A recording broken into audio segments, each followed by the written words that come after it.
We're talking about the stuff from 1985. Don't go anywhere. You don't want to miss this. Stop it, you guys. You need to stop it.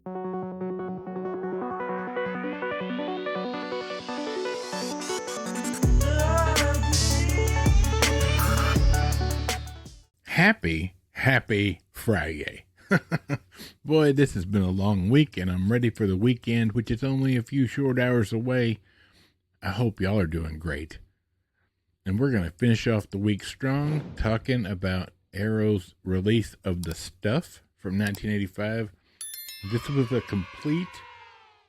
complete blind buy for me during the latest sale. I got a discount on it through Amazon, and I had some Amazon credit, so I thought, why not, right? So we're going to take a look at it, and then we'll look at this and see what all's in it, and we'll talk about it. Let's go. The Stuff, 1985, rated R, 1 hour and 27 minutes. Oh boy. A delicious, mysterious goo that oozes from the earth is marketed as the newest dessert sensation, but the tasty treat rots more than teeth when zombie-like snackers who only want to consume more of the strange substance at any cost begin infesting the world. Oh, my brain's not working. Directed and written by Larry Cohen, stars Michael Moriarty, Andrea Marcovici, Garrett Morris, and many, many more. Let's get into it. Oh man. So when I bought this, because it was a blind buy, I didn't watch any trailers. I didn't watch anything about it. I wanted it to be an honest blind buy. I didn't know, I mean, based on the artwork, this is the old artwork. They have new artwork, which looks like that, which is the label I saw. So I thought maybe it was horror, or I didn't know, but I was willing to give it a shot for something new to watch. So here's what comes in. This does have reversible artwork. This is the old artwork. I like it better. All right, but it is reversible. You got a whole bunch of special features. This thing is littered with special features. The first disc has the theatrical release and special features on it, and that's the 4K. Then it has a Blu-ray, which has a pre-release version of this movie that's 30 minutes longer, and it is quite different. Like, not necessarily in the core story, but there's a lot more to it. Then you got a little booklet. It's not a big deal. It's just a little, I'm not even going to call it a book. It's 31 pages.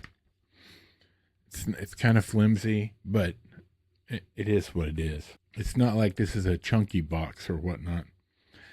Now, I watched the special features, and I watched the theatrical version, the 4K, just the regular version, and I was quite surprised because this is almost family friendly. From our friends over at Blackout Coffee Company, make sure you head over and give them a try. Links in the description. I say almost family friendly because there was 2 bad words that I heard.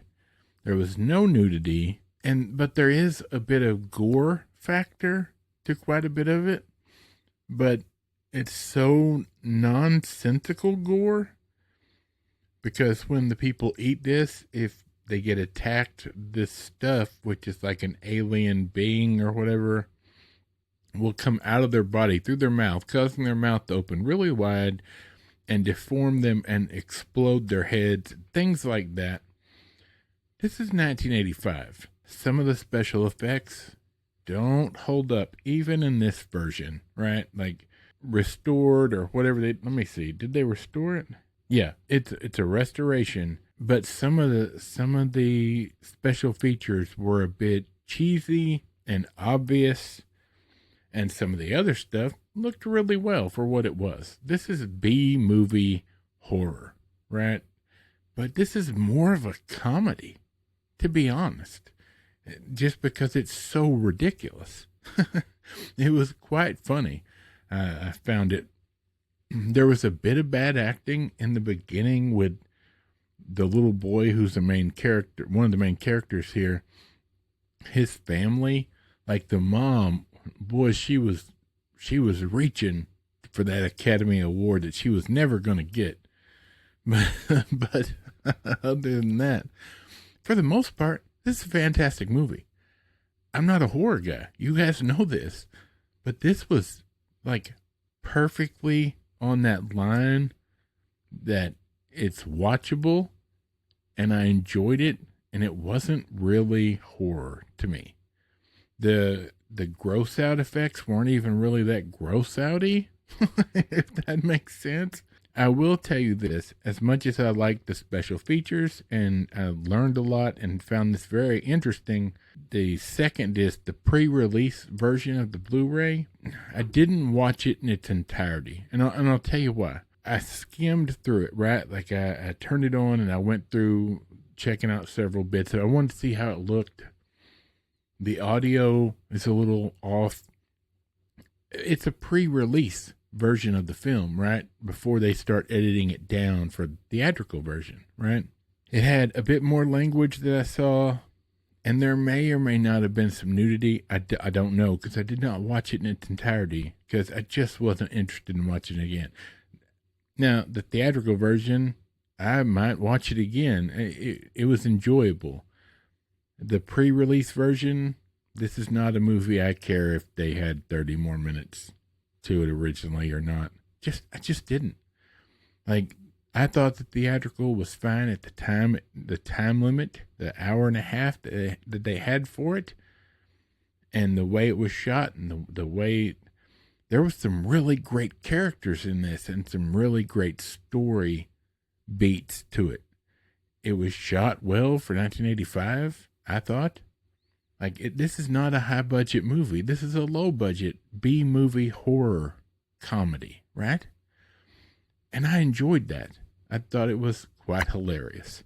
There's some goofiness in it. I enjoyed the special effects, even the ones that don't stand up.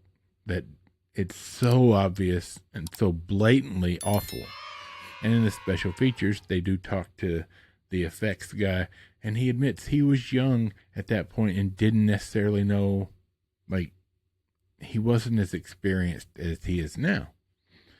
But overall, great concept, great story. Blackout copy. Lots of times with B-movie, like, directors and writers of them will come out later and be like, hey, it's a satire and this, that, and the other. And sometimes I feel like that's true, and sometimes I feel like they're just saying that because.